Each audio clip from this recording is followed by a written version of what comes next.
आज हम लोग अध्याय 14 गणितीय कथनों की जांच के अंतर्गत क्वेश्चन नंबर फर्स्ट को सॉल्व करेंगे। क्वेश्चन नंबर फर्स्ट क्या है, देखिए, सिद्ध कीजिए कि 2n+3 का होल स्क्वायर माइनस 2n-3 का होल स्क्वायर का एक गुणनखंड 8 है, जहां n एक प्राकृतिक संख्या है बोल रहे हैं। ठीक, तो जो दिया है उसको लिखेंगे। तो ये देखिए दिया है ना, 2n+3 का होल स्क्वायर माइनस 2n-3 का होल स्क्वायर, ये ठीक।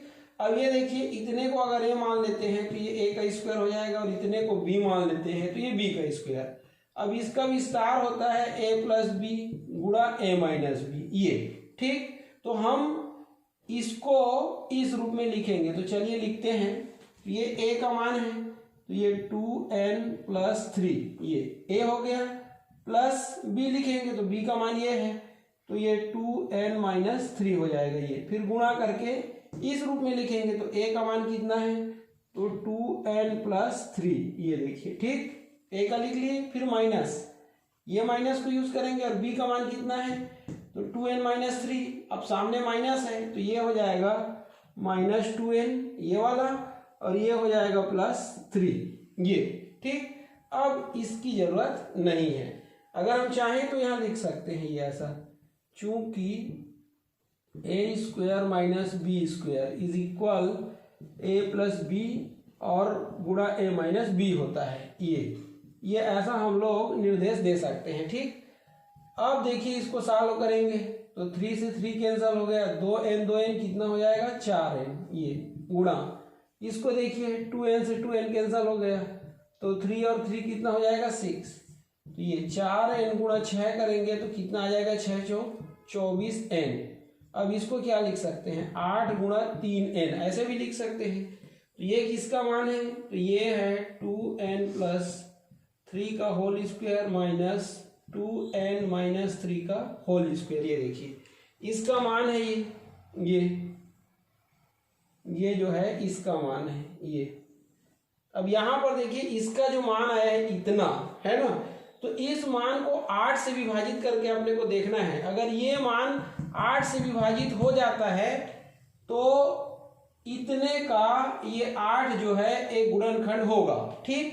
तो करके देखिए, तो ये देखिए अगर हम ये 8 गुणा 3n को ये 8 से विभाजित करते हैं, विभाजित करना मतलब भाग देते हैं, तो ये देखिए भाग चला गया, इसलिए ये 8 जो है ये इतने का एक गुणनखंड होगा ठीक। ऐसे अपने को सॉल्व करना है ठीक है। तो लिखेंगे, देखिए स्पष्ट है, ये स्पष्ट है कि, है ना, 8 क्या है, ये देखिए स्पष्ट है कि 8 दिए गए व्यंजक ये का एक गुणनखंड, ये गुणनखंड है। ये आपका दिया गया व्यंजक है ठीक है। तो ये दिया गया व्यंजक का ये 8 जो है गुणनखंड है, तो ये आपका आंसर हो गया। ये स्पष्ट है कि 8 दिए गए व्यंजक का एक गुणनखंड है ये ठीक। आज हम लोग अध्याय 14 गणितीय कथनों की जांच के अंतर्गत क्वेश्चन नंबर सेकंड को सॉल्व करेंगे। क्वेश्चन नंबर सेकंड क्या है, देखिए, सिद्ध कीजिए कि किन्हीं 3 क्रमागत सम संख्याओं का योग हमेशा 6 का गुणज होता है ठीक।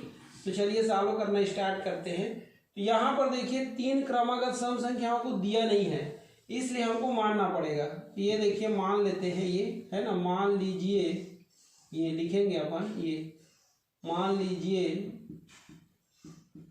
ठीक 3 क्रमागत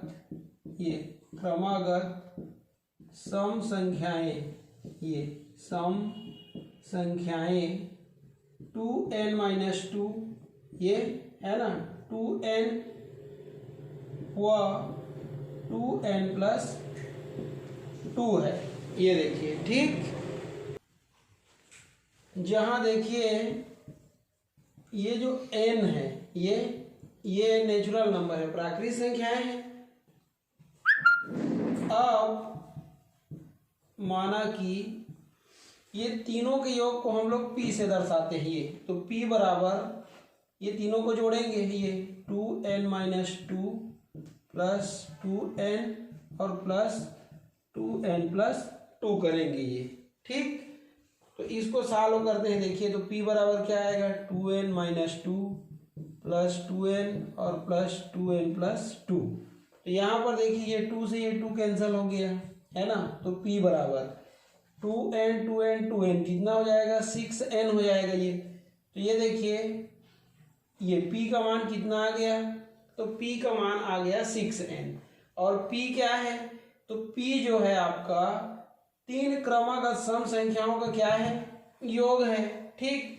तो 3 क्रमागत सम संख्याओं का जो योग है उसमें देखिए ये 6 जो है गुणांक के रूप में आ रहा है, ठीक। अब हम लोग क्या करेंगे, अगर n का मान 1 2 3 4 रखते जाएं, ये देखिए 6 गुणा अगर n का मान 1 रख देते हैं, फिर 6 का मान n का मान अगर 2 रख देते हैं, फिर अगर n का मान 3 रख देते हैं, फिर n का मान 4 रख देते हैं, तो अपने को क्या मिल रहा है, देखिए 6 एकम 6, 6 दूनी 12, 6 तिया 18, 6 चौ 24, ये तो 6 का टेबल मिल रहा है, ठीक। तो कहने का मतलब ये है कि हमको प्रश्न क्या बोल रहे, देखिए सिद्ध कीजिए कि किन्हीं 3 क्रमागत सम संख्याओं का योग हमेशा 6 का गुणज होता है। तो जो p का मान आया है 6n वो 6 का क्या है, गुणज है, ठीक है। 6 का गुणज क्यों है, इसलिए है क्योंकि n का मान 1 2 3 रखने से हमको 6 का टेबल मिल रहा है, अतः ये जो योग आया है वो 6 का गुणज है, ठीक।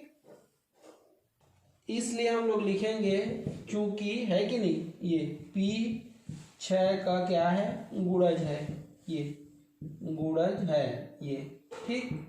जहाँ ये यहाँ पर लिख सकते हैं, ये जहाँ ये देखिए n बराबर क्या है, n है, n मतलब प्राकृत संख्या, ठीक। तो इस प्रकार से आपको क्या करना है, सॉल्व करना है, ठीक है।